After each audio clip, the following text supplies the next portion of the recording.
নমস্কার বন্ধুরা, আমি সৌরভ। তোমার সকলকে সৌরভ রিঅ্যাকশন চ্যানেলে স্বাগত জানাই। এখন কথা বলবো সৃজিত মুখার্জির ছবি কিল বিল সোসাইটি নিয়ে, যেটা আমি কিছুক্ষণ আগেই সিনেমা হল থেকে দেখে আসলাম। তো কেমন লাগলো? হেমলক সোসাইটি যারা দেখেছো, বিশেষত আমি আমার কথাই বলি, হেমলক সোসাইটি যখন আমি দেখেছিলাম তখন আমার সেই রেশ কাটতে অনেক দিন টাইম লেগেছিলো। হেমলক সোসাইটি আমার খুব ভালো লাগা একটা কাজ।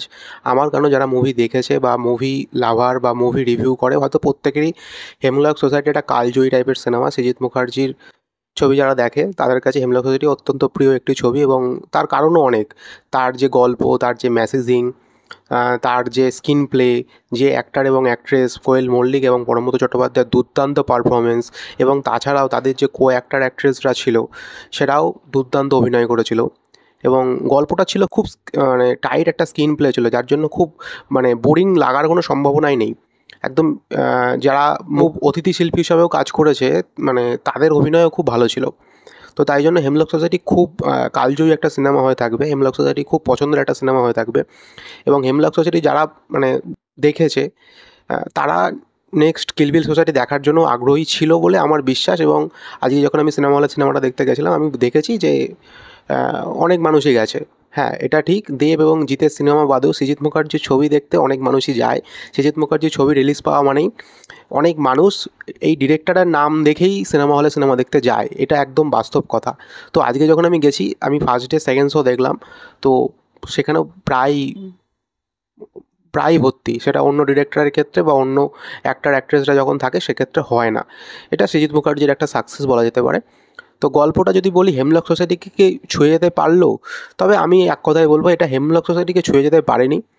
এবং হেমলক সোসাইটির এই গল্পটা ধারের কাছেও নেই। হেমলক সোসাইটি একটা আলাদা জায়গা রেখে দেবে, এবং এর সাথে হেমলক সোসাইটির কম্পেয়ার করাটা ভুল হবে। কারণ হচ্ছে, কোনো ডিরেক্টরের সব ছবি তো একদম হিট হবে না, বা সব ছবি খুব ভালো হবে না। আবার কোনো সিঙ্গারেরও সব গান খুব ভালো হবে না। কিছু গান ডিসেন্ট হবে, কিছু গান হয়তো কম চলবে, কিছু গান হয়তো হেভি হবে। তো সেদিক থেকে বলতে গেলে হেমলক সোসাইটি আমার কাছে যতটা ভালো লেগেছে, কিল বিল সোসাইটি আমার কাছে ততটা ভালো লাগেনি। হেমলক সোসাইটিকে যদি আমাকে এখন বলে দেয় যে তুমি হেমলক সোসাইটি আমি চালিয়ে দিচ্ছি, তুমি আরেকবার দেখো, তো আমি আবারও দেখব। তার কারণ হচ্ছে, দুর্দান্ত একটা সিনেমা এবং আমার হেভি লাগে সিনেমাটা। আমার খুব পছন্দের একটা সিনেমা হেমলক সোসাইটি।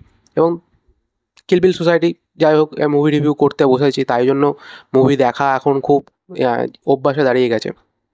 তো আমি যখন সিনেমা হলে মানে সিনেমাটা দেখতে যাব, আমার কিছু জিনিস মনের ভেতরে ছিল যে এটা হয়তো হেমলক সোসাইটির মতো হতে নাও হতে পারে, এরকম মনে হচ্ছিল যে। এবং সেটা একদম কাইন্ড অফ কিছুটা সত্যি যে হেমলক সোসাইটির মতো হয়নি, বা হেমলক সোসাইটির ধারের কাছেও নেই। তার কারণ হচ্ছে গল্পের গল্পের স্ক্রিন প্লেটা অনেকটাই মানে দুর্বল। দুর্বল বলতে গেলে কিছু কিছু জায়গায় মনে হয়েছে যে গল্পটা এতটা বড় না করলেও পারতো, একটু ছোট করতে পারতো। গল্পের যে গানগুলো মাঝে মাঝে আসে, সেগুলো মনে হয়েছে অনেকটা বেশি মনে হয়েছে, যেগুলো দেখে মনে হয়েছে যে আরও দু একটা গান কম হলে ভালো হতো। যাই হোক, নেগেটিভ কথা একটু পরেই বলছি, আগে পজিটিভ কথাগুলো বলে নিই। গল্পের কি সব নেগেটিভ নেই, কিছু পজিটিভ জিনিসও রয়েছে।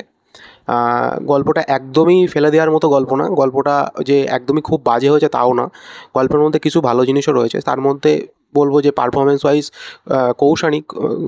কৌশানী মুখার্জি, তিনি ভালো অভিনয় করেছেন। তিনি দিন দিন তার অভিনয়টাকে ইমপ্রুভ করছেন, এবং এখানেও তার ঝলক পাওয়া যায় যে ভালো ডিরেক্টরের হাতে পড়লে তিনি ভালো কাজ করতে পারেন।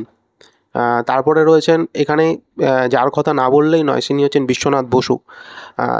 তিনি তো কমেডির চরিত্র পাঠ করেন, কিন্তু কোথাও গিয়ে তার এই যে এখানকার যে ক্যারেক্টারটা, সেটা কমেডির চরিত্র, কিন্তু তার ক্যারেক্টারটার মধ্যে অন্যরকম একটা বৈশিষ্ট্য আছে, অন্যরকম একটা মজা আছে। তিনি সিরিয়াস মোমেন্টেও যেরকমভাবে হাসাচ্ছেন, কাদার মধ্যে দিয়েও হাসাচ্ছেন। বলতে গেলে এই সিনেমার যদি সবথেকে ভালো লাগার জায়গা যদি আমার ক্ষেত্রে বলো, আমি বলবো বিশ্বনাথ বসু। তিনি জাস্ট ফাটিয়ে দিয়েছেন। পেট কাটা তার ক্যারেক্টারটার নাম। এবং এই তার যে ক্যারেক্টারটা, তার যে বৈশিষ্ট্য, তিনি হচ্ছেন খুব পারিবারিক ছবি দেখতে পছন্দ করেন। তিনি একজন পারিবারিক মানে জায়গায় থাকা একটা মানুষ, বড় হওয়া একটা মানুষ। তার ওই সিরিয়াল থ্রিলার টাইপের ছবি বা থ্রিলার টাইপের ছবি বা মারপিট টাইপের ছবি তার একদম ভালো লাগে না। তার পারিবারিক ছবি ভালো লাগে, যেটা কোথাও গিয়ে মনে হয়েছে যে দর্শককেই হয়তো পোক করেছে, যে অনেকেই হয়তো চায় যে কমার্শিয়াল টাইপের সিনেমা হোক। সেক্ষেত্রে যেই এরকম টাইপের যে সিনেমা, পারিবারিক স্বভাবের সিনেমা যে আমরা পছন্দ করছি না বা অনেক মানুষ এই কথাগুলো বলছে, তো সেক্ষেত্রে হয়তো কোথাও গিয়ে আমাদেরকেই পোক করেছে।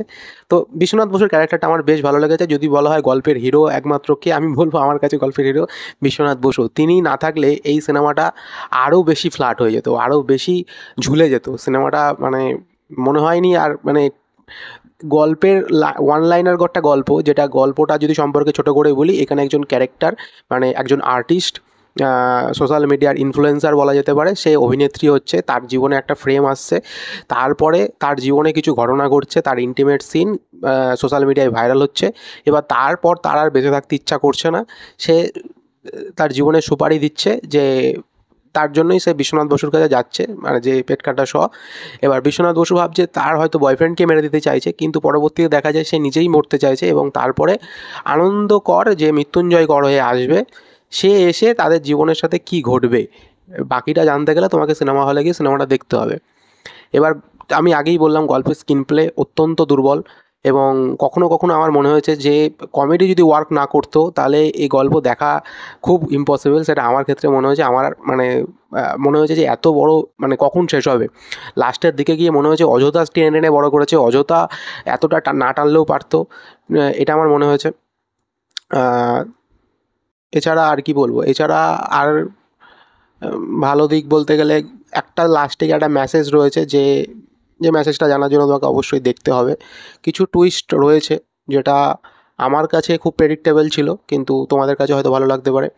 আর এই সমস্ত কথা আমি মিলিয়ে বলছি তার কারণ একটাই, যে তোমরা সিনেমা হলে গিয়ে সিনেমাটা দেখো, আমার কথার ভিত্তিতে জাজমেন্ট করো না। হয়তো তোমার ভালো লাগতে পারে সিনেমাটা, আমার ডিসেন্ট লেগেছে, আমার ওয়ান টাইম ওয়াচের মতো লেগেছে। আমাকে যদি কেউ নেক্সট বার সিনেমাটা দেখতে বলে আমি হয়তো আর দেখবো না।